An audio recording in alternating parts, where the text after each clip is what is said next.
Local news for Monday the 16th of December. Hundreds turned out for the annual Greytown and Martinborough Christmas parades on Saturday. Both parades saw dozens of floats and happy kids with plenty of lollies and, of course, Santa Claus.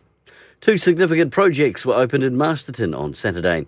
Madeline Patterson, along with Lions representative Colin Hendry, unveiled a new sign and opened the Lido Pool for the summer, while in the evening the refurbished grandstand at Queen Elizabeth Park was opened by Mayor Patterson and David Park, Wairarapa cricket chairman.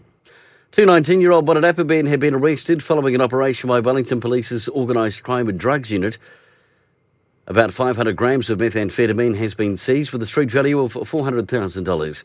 The seizure will significantly disrupt the Wairarapa supply chain and has stopped an enormous amount of harm in our community. And finally in sport, Wairarapa rugby referee Rebecca Marnie has been selected as a Super Rugby assistant referee for 2020. Marnie broke ground this year and is as the first female referee to control a Ranfurly Shield match, Mitre 10 Cup match, alongside several international appointments. Well done, Bex. For local news and sport, kia ora, I'm Brent Gare.